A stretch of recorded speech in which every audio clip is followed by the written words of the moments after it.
Welcome to the Produce Moms Podcast, where we believe there is a produce mom in all of us. I'm Lori Taylor, founder and CEO of the Produce Moms. For 10 years, I sold fresh produce to over 300 grocery stores in the U.S. And today, my team and I are fully focused on inspiring people to eat more fruits and vegetables. This show is just one of the ways that we hope to inspire you and your family to eat more produce and live a better life.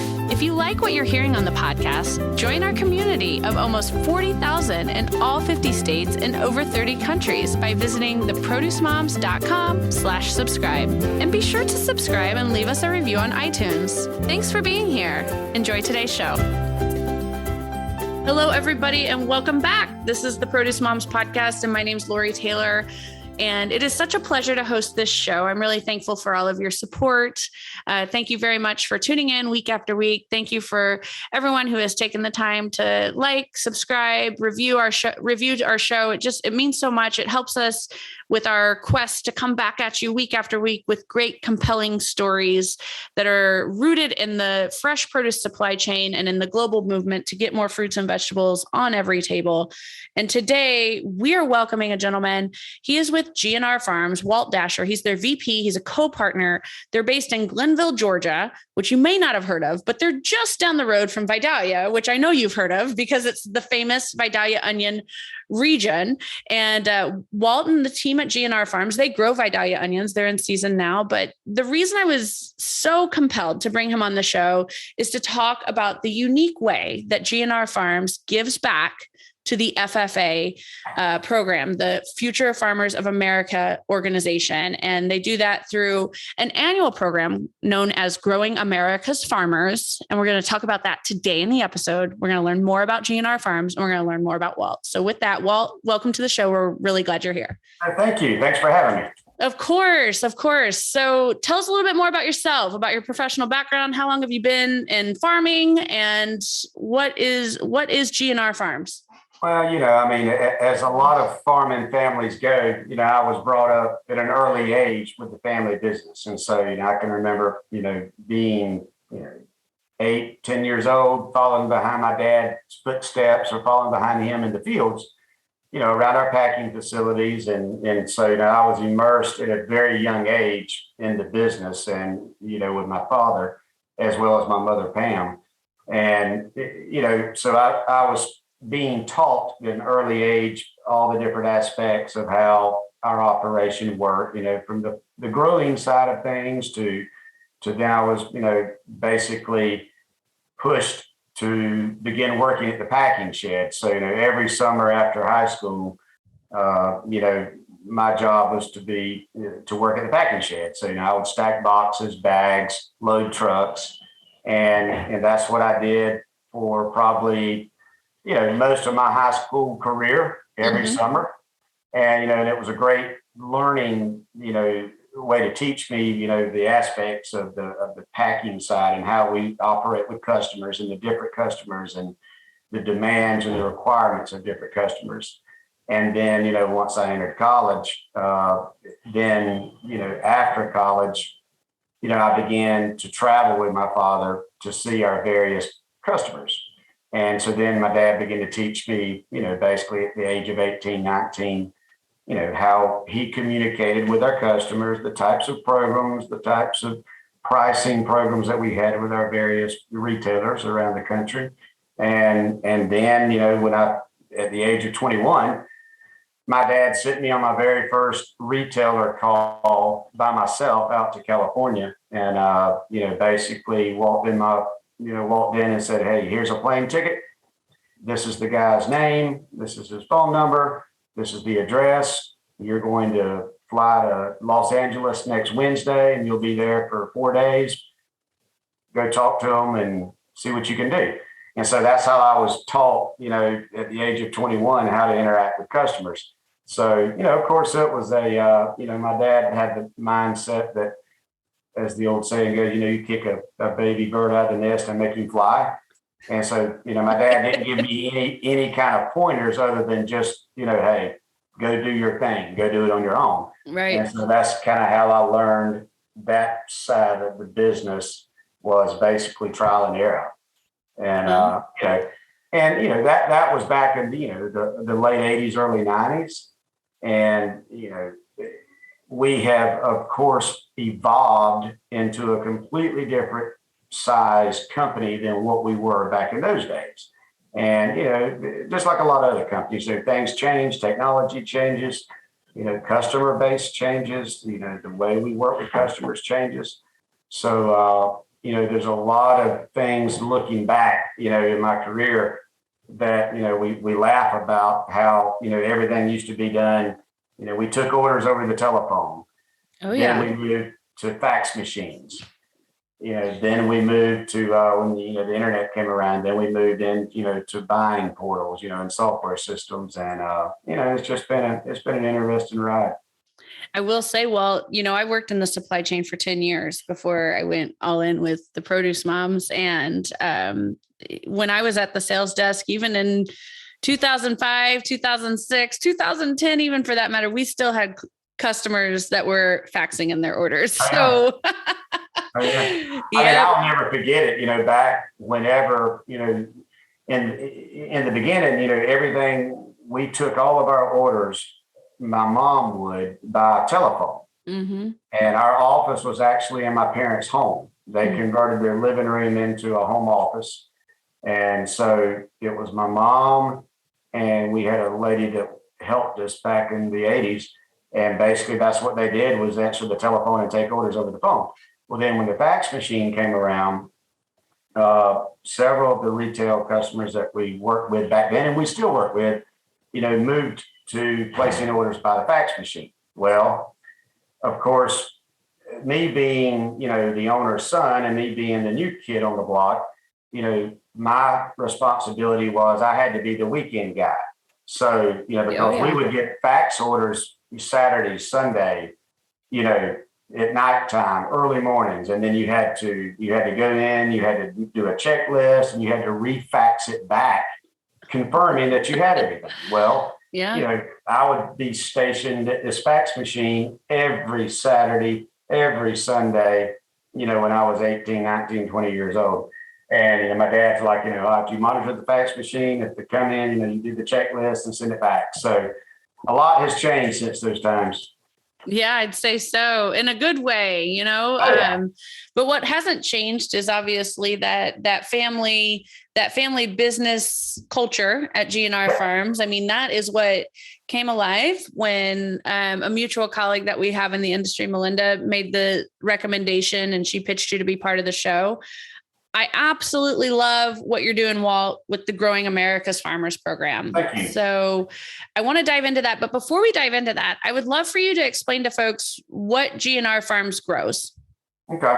Well, my family is the oldest. We are the oldest active Vidalia sweet onion grower in the country, which all Vidalia growers are, of course, are based right here in this region. But, my granddad actually started growing Vidalias back in the 40s. But of course, the name did not come into the picture, the Vidalia name and trademark didn't come into the picture until the late 70s, 80s with my dad. But so, my grandfather started, basically as an uneducated farmer back, in the 40s. And he grew onions and tomatoes, on a very small scale, like 2 acres of each. Mm-hmm. And then, my dad came of age into the picture in the 60s and 70s. And, my dad began to take, and we started to increase our onion acreage. And at the same time, we also were fairly large with tomatoes, and we were also fairly large with cattle. And we stayed in the cattle business all the way up until the mid 90s. We got out of the tomato business, but, in that period of time in the 80s, we were basically, growing Vidalia onions. We were growing some peanuts and growing corn, and we had our cattle. As things have evolved over the past, especially in the 90s, when the onion business began to increase a good bit, we began to cut back with our row crop items, just simply from a management standpoint. Mm-hmm. We didn't have the manpower to handle that many acres of each item. So, we began to pour our focus and attention into the onion program, and that's, kind of where it stayed. So, yes, we've been a farming family since the 40s, and we still are a farming family. I mean, we're never going to stray away from those roots. I mean, that's what we are. Right. And, still a big family company. I love that. So why Growing America's Farmers? When did you start this program? I started that program in 2015, and it started out of the right word, maybe of a necessity, if that's easier. That's a perfect word. Yeah. So every year during the harvest season or the summertime, we always have been able to hire local kids out of high school, or whether they're in high school, whether they just graduated high school, to come on board with us, helping us during harvest. We always need 2 or 3 additional guys for tractor drivers or whatnot. And we've always had very good success with finding these kids within a 20-mile radius to come in and help us. So back in 2015, as I sat down with a young lady that works with me, and I told her, I said, it's March, so it's time for us to start placing some ads and start looking for help. I said, so if you would, what we're looking for, Deborah. I said, we're looking for a couple of tractor drivers, some young guys at a high school or whatnot. So, she did the normal pattern we always do, where we draft up something, we put it in all the local newspapers, word of mouth. Sure. And normally, prior to that year, we had always had very good responses very quickly, because, of course, we live in a small town and everybody knows who we are. And, in a 30-mile radius, everybody knows who we are. So therefore, it's not that hard to find people. Well, that particular year, 2 weeks go by and we did not have a single application. So nobody applied, which was really odd. So then we moved into the 3rd week, and I go back to my girl Deborah. I'm like, hey, where do we stand on getting some applicants? She's like, well, I've got one. And at that time, we were advertising like a 30-mile radius. So as I told her, I said, all right, so let's branch out further. Let's go like 40, 50 miles. So we did. And we received like 4 applicants over the next 3 weeks. And basically, out of those 4 applicants, 2 of the individuals were under the age of 30, and the other 2 were over the age of 70. Well, the age of what? 70.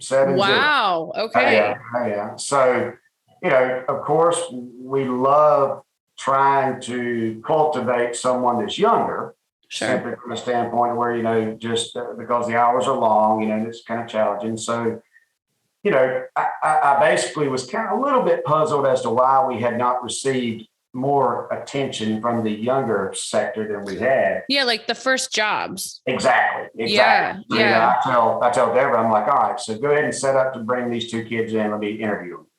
So, I did not know one of the kids, but I did know the family of the second kid. So the first interview comes in, the kid, I think he was like 26 years old at the time. Mm-hmm. He was out of high school. He was working some construction jobs, but his family had always been in the farming business, like 40 miles from us. So he comes in, and time we sit down, before I start asking my questions, he looks at me, he's like, Mr. Dasher, he said, I need to go ahead and maybe kind of tell you a couple of things. I'm like, okay. He said, I want you to understand that I am not able to work on the weekends. I said, okay. And he said, and I also can't work past 4 o'clock in the afternoon. I said, okay. So that's the first thing that comes out of his mouth, and I'm kind of taken back by that, because, instead of me asking questions, he's kind of telling me. And basically, so I go in to ask, I'm like, what's the issue with you not being able to work, longer hours or on the weekends? He said, well, I'm engaged and my fiance wants me to be at home. And I'm like, oh, okay. I said, well, did you, undoubtedly you read the ad, and the ad clearly states that, it requires some weekend work, and it requires some, past 5, 6 p.m. in the afternoon work. He's like, yes, sir, I saw that. He said, but I can't do that. I'm like, okay. So I make my notes, shake his hand, we'll be in touch, bring the second kid in. And it was almost identical to the first kid, this guy comes in, and I knew his family, the second kid. And he basically comes in and right out of the gate, he's like, I've got, I can't work on Fridays and I can't work on the weekends. And by the way, can you tell me when I would have my first week of vacation? And I'm like, oh my cow, same comment to this kid. I'm like, so did you read the ad? I'm like, once again, this requires weekend work and it requires after hours in the afternoon work. Yes, sir. But if that's the case, I'm sorry, but I can't take the job. So, here I've got two individuals that are basically telling me, if I can't have these hours that I'm asking for, I can't help you. So it really kind of shocked me because I had never had that happen before. So, and bear in mind, we were not getting applications at all. I mean, and we would normally get flooded by like 40 or 50 within the first 2 weeks. And at this point in time, we had been running ads for like a month and we only had like 5 applicants. So it was odd. I was kind of taken back. I didn't know why. And I then reached out to the young lady who was the director of the FFA for the state of Georgia, Katrina Jones. And I asked her, I said, hey, listen, because I knew her, she knows me. I said, Sure. I'm looking, told her what I'm looking for. I said, can you help me by chance with some of the local high schools, put me in touch with some of the FFA teachers, I may could go to them. And as soon as I start telling her the story, she immediately comes back to me. She says, well, she said, what you are trying to find anymore is very difficult. She said, it's really like a needle in a haystack. I'm like, I don't understand. What do you mean? She's like, well, that's just it. She said, we're seeing that the kids that either grew up on family farms or are somewhat associated with family farms, they are not choosing to go back into the family business. They're electing to move out into other careers.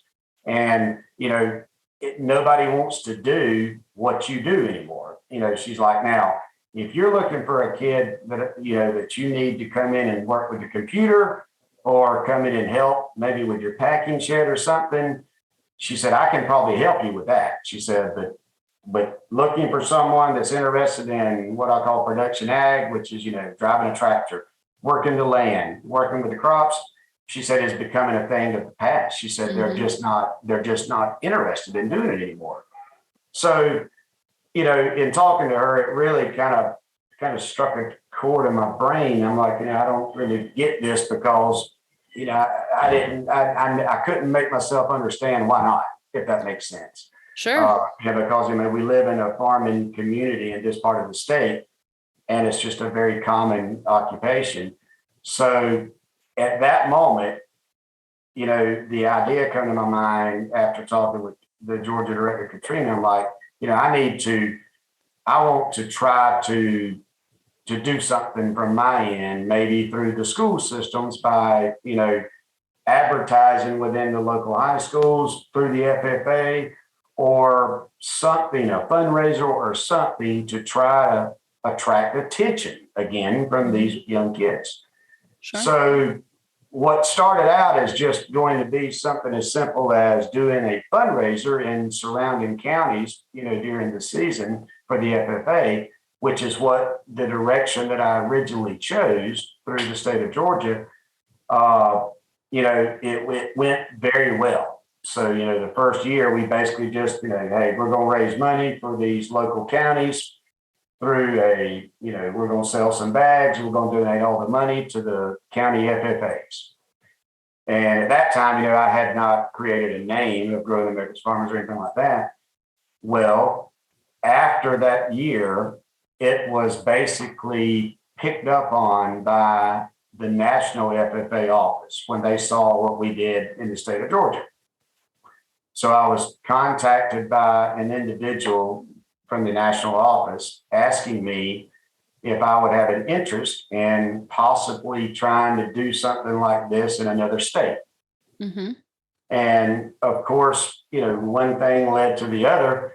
And, in talking with the representative of the National FFA, they basically echoed the same thing that the local Georgia representative was stating about, we're seeing a big decline with these kids going back to the family farms or going to the production ag.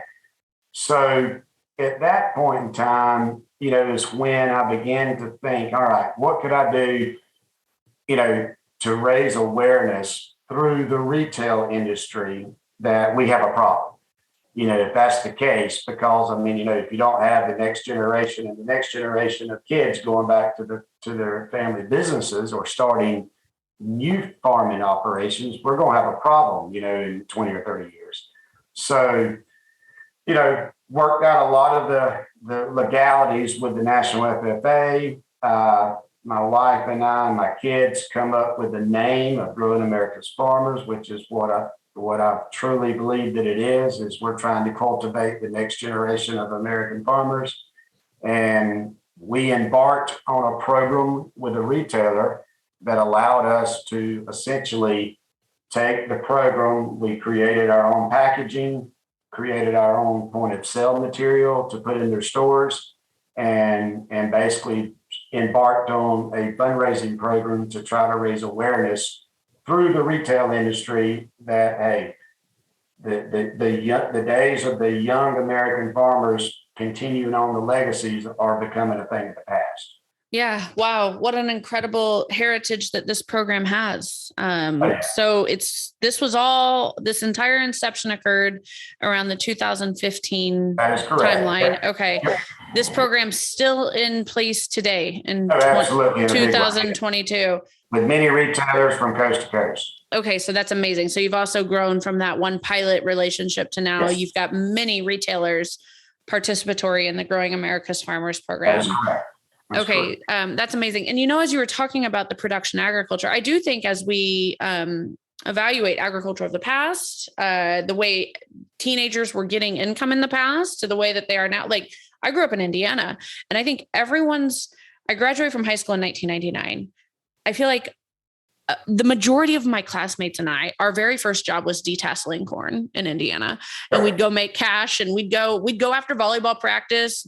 Boys would go after football practice, whatever. We'd go detassel corn, and we'd make, $20 to $40, depending on what our production was that day. And it was paid in cash, and off we went. It was like every teenager in Indiana. That's what you did. That's what we did. You are absolutely right. And I grew up in Indianapolis, like a metropolitan area, but that is still what we did. And today, like, I don't know a single teenager who even knows what detasseling corn is in my neighborhood, much less someone who's on the field doing it. So it's, what you described there really hit home with me as I thought about, my first job and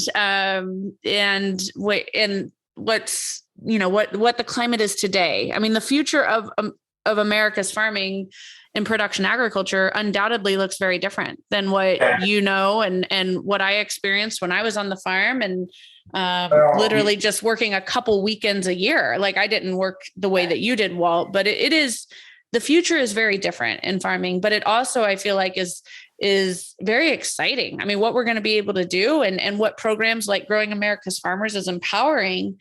I mean, we're elevating our production ag to, merging that technology and these on the farm tried and true practices, creating solutions for farmers like yourself that are struggling to find the labor necessary to harvest your crops. But any outcomes of the program since 2015 that you'd like to share? A lot of American consumers, and I'm sure the biggest majority of them, after doing a lot of research way back, it really kind of began to struck a chord with me that, back in 2015, the average age of an American farmer in 2015-16 was around 58 or 59 years old. Mm-hmm. Right. So that present day number has basically changed in age from the average age of 58, 59 to like 60. Mm-hmm. So in 4 or 5 years, the age is continuing to rise with what the average age of a true American family farming family is in the age group. So it shows that, once again, that age is a major decline of the kids, the grandkids in their 20s and 30s that are coming back to the farms. And one thing that really kind of brought it to a light for me was I was asked to speak at a convention in Savannah with some FFA kids back in 2016, and I won't call names, but there was at the end of what I was discussing about, basically they wanted me to talk about my family's business and how we started out and where we were present day. So there was a young kid, when I asked about questions, there was a young kid from West Georgia who raised his hand, and his family is a very, very, very long tenured, well-established vegetable company over in West Georgia, a very large company.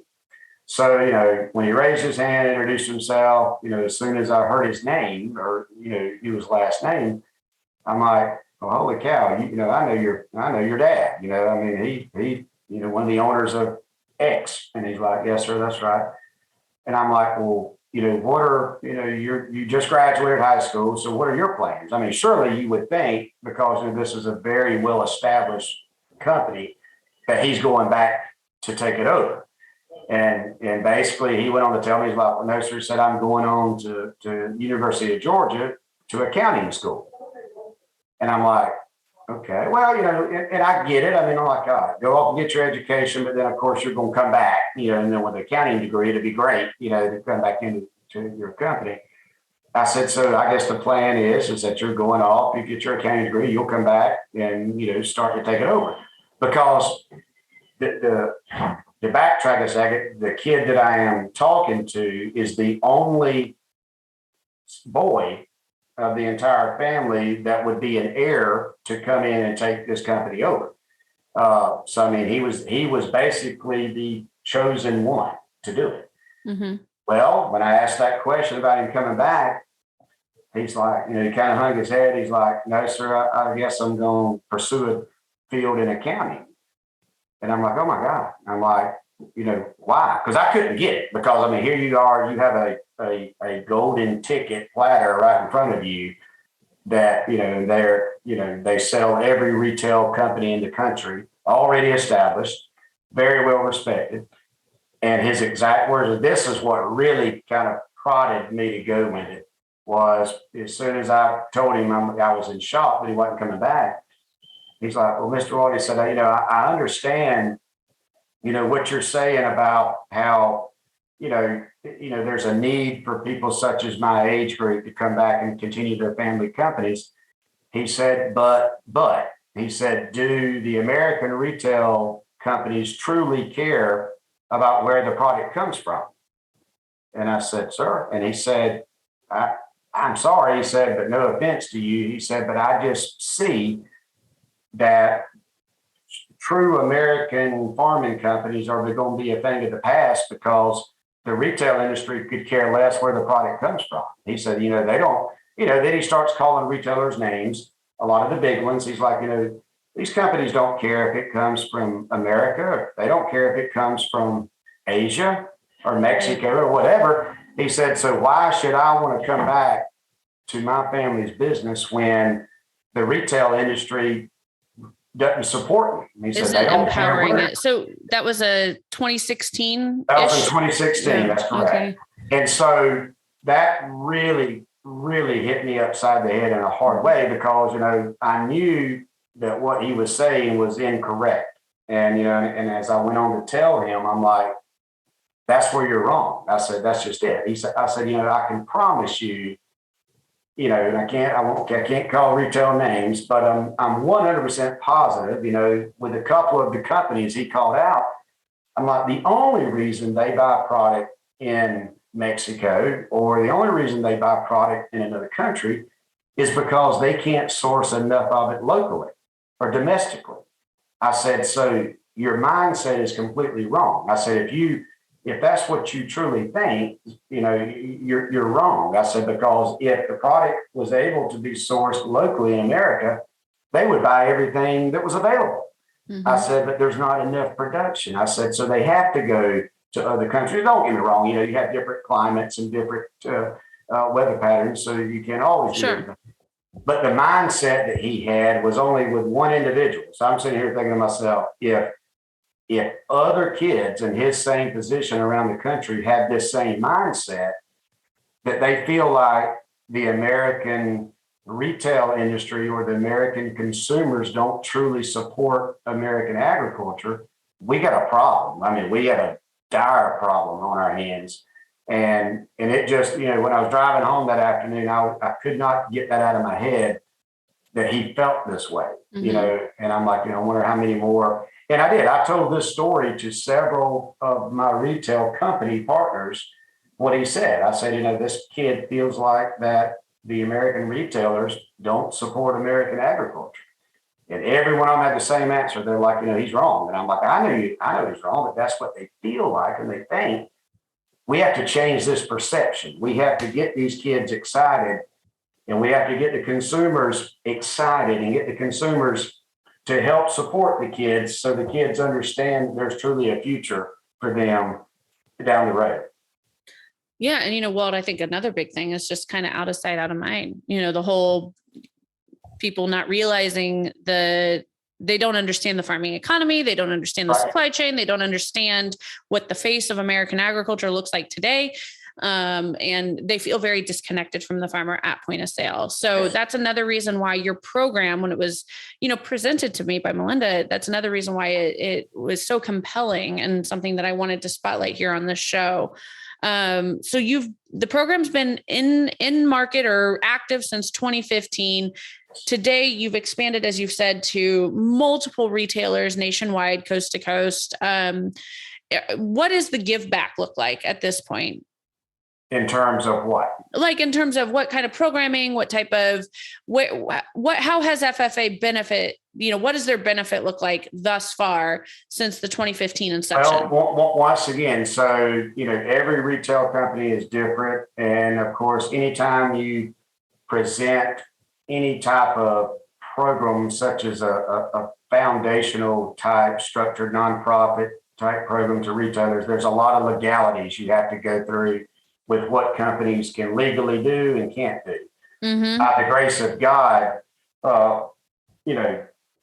east of Texas, the majority of the larger retail companies that are east of Texas have embraced this program in a major way. Mm-hmm. And they have essentially allowed us, through a lot of hard work and a lot of figuring out ways to get it done scenario legally, to being able to come into their stores with point of sale signs, with interviews, with check presentations. And one of the best things that we've been able to do prior to COVID, but we only got to do it for 1 year, and then COVID happened, was during the time frame of the promotions, we really love, depending on, on the different states we're operating in, to have the actual kids with FFA come into the retailer stores and interact with the consumers.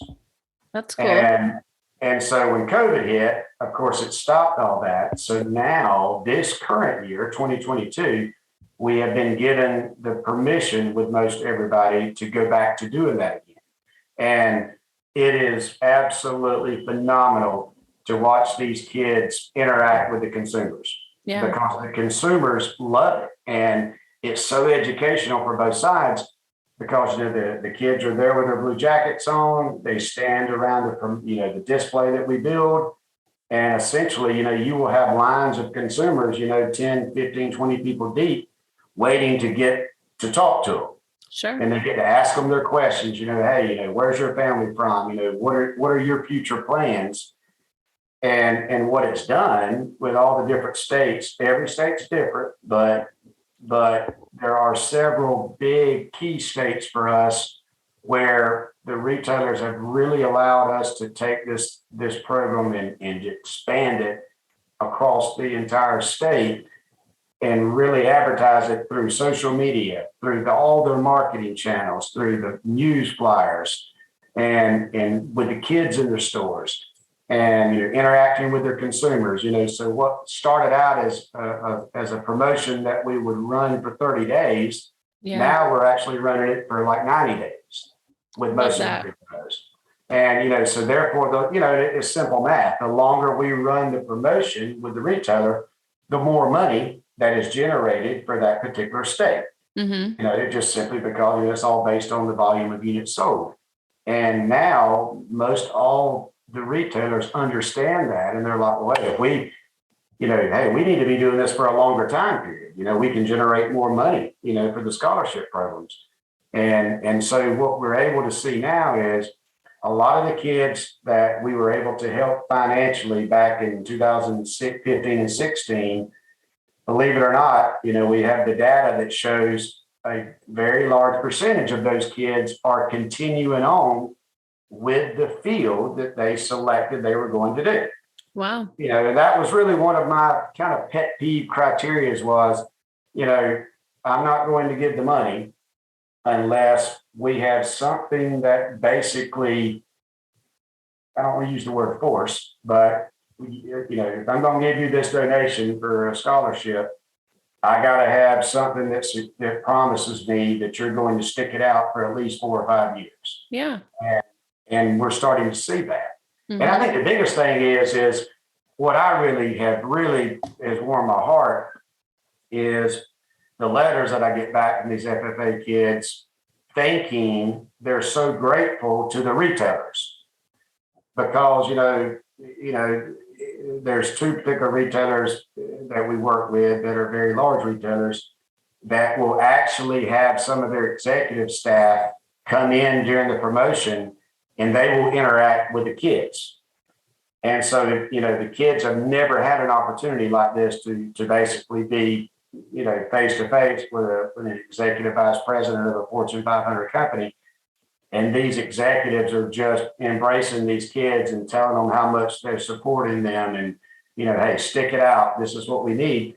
And then, I get the letters from the kids are like, holy cow, these people truly care. They really appreciate what we do. I said, that's the whole message. That's what it's all about was to educate, the retailers, educate the consumers and educate all the kids at the same time that there's a truly, demanding need for these kids to continue their businesses. Yeah, it's wonderful. Do you have an aggregate financial dollar in terms of what you've given back in terms of scholarships through the Growing America's Farmers program? We are roughly right around $300,000. Wow. Yep. That is significant impact right there.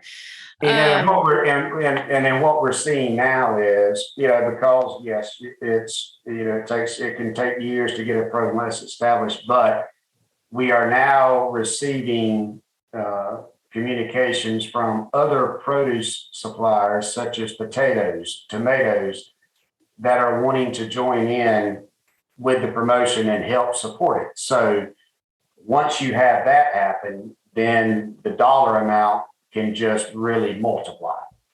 Sure.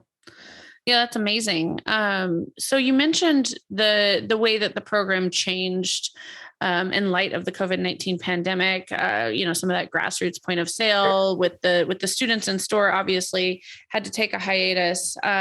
Let's talk about what the program, how the pandemic brought to life that this program is very crucial. And then also, how does your program, the Growing America's Farmers program today, how is it involved with some of the issues that we're seeing right now in consumer lifestyle, whether it's food insecurity or the rising cost of food at grocery retail due to inflation?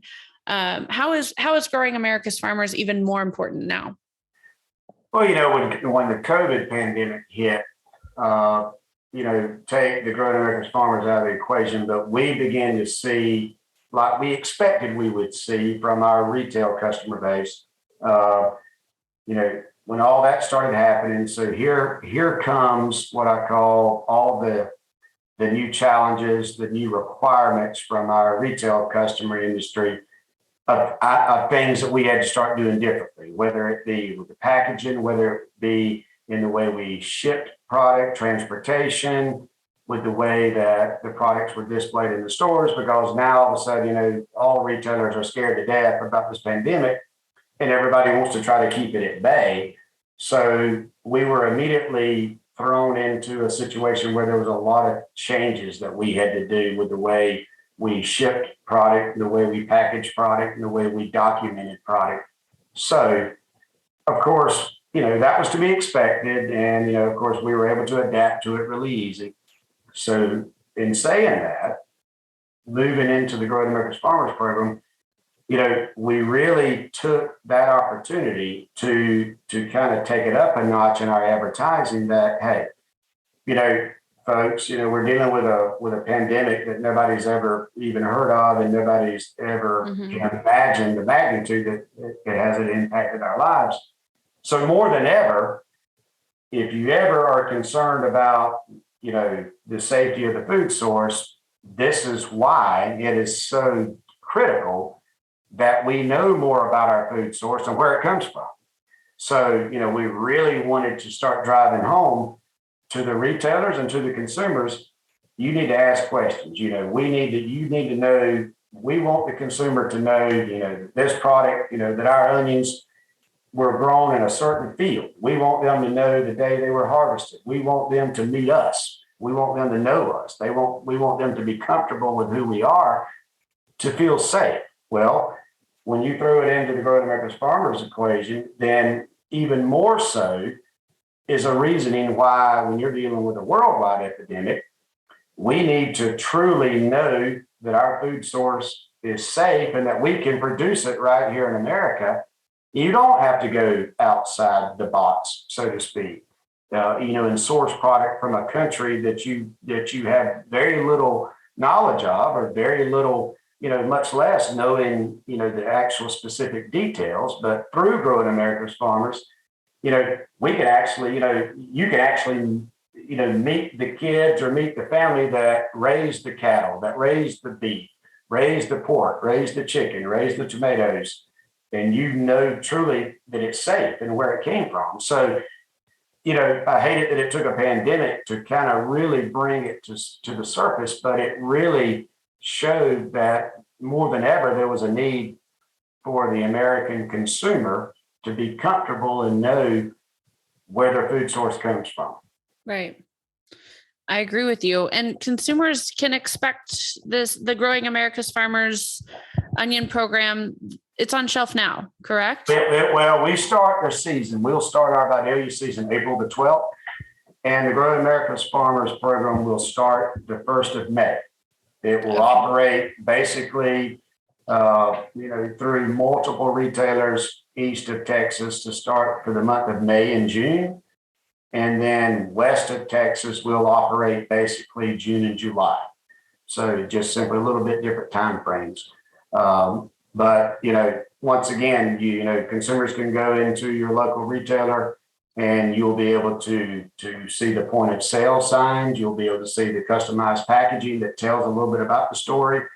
And the prayer and hope is that, COVID will remain, in a decline to where we can once again get these kids back into the stores this year and hopefully have the consumers interact with them and be able to learn more about them. Sure. It's great. And the best way for consumers to get involved, buy those onions when you see them on shelf, right?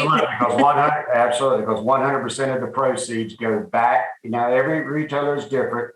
And, for instance, we have some retailers that we operate with that we may, their corporate office location may be in the state. I'm just going to use the state of Alabama, for instance, but, they may operate in Alabama, Georgia, Tennessee, Mississippi, or whatnot. And in some cases, we leave it up to the retailer to choose. Do you want to divide the money up with all the states that you operate in? Mm-hmm. Or do you want it to come back to that one specific state where you're corporately located? And all retailers are different. For the most part, most retailers want to touch every state they operate in, which is the best way, because then you basically take that chunk of money and you're able to divide it out in a lot larger area. However, some retailers choose to select for all of it to go back to their home state location. And, and of course, it's a very large donation for that one state. But, once again, the goal is to reach as many states, as many retailers as possible to where, we can have more kids involved with it. Yeah, it's great. Well, Walt, I wish you the best as you continue the Growing America's Farmers program. It's obviously extremely important to the FFA organization and really consumers everywhere. People need to, we believe at the Produce Moms that folks need to have a heightened awareness of where their food comes from. Obviously, it's part of our mission and purpose each and every day with the work that we do. We also believe that food security is the ultimate national security. A strong domestic farming economy and a strong domestic farming system is critical for all of our well-being and safety here in America. So with that, Walt, I thank you for being part of the show. For those that are with us, you can check out grfarmsonions.com to learn more about Walt, the family, everyone who works at G&R Farms, the great work that they do with their onion program and more. The website's very comprehensive and easy to navigate. And with that, Walt, I invite you for any closing remarks and the final goodbye for our show. Yes. Hey, and also on the website note, we have a website for growingamericasfarmers.com. And, it's very, it's a very informative website. It truly, depicts the details of everything we've discussed. So, would love for your guests to check it out as well. Thank you. We'll make sure that happens. And with that, Walt, you get the goodbye and send off for the show. Just, hey, we're looking forward to starting out a great Vidalia season, April the 12th. And, we hope that the season lasts, all the way till Labor Day like normal. And, once again, we just, whoever's listening and consumers, go in and truly support the American, the farming community. Support the FFA kids, support Growing America's Farmers, because that's the future of agriculture. Thanks for joining us on this episode of the Produce Moms Podcast. If you or someone you know would like to be a featured guest, just send an email to Lori@theproducemoms.com. We know there is a produce mom in you because there's a produce mom in all of us. Join our community on Facebook and all social platforms. Help us change the way America eats. Thanks again for listening, and we'll see you next time.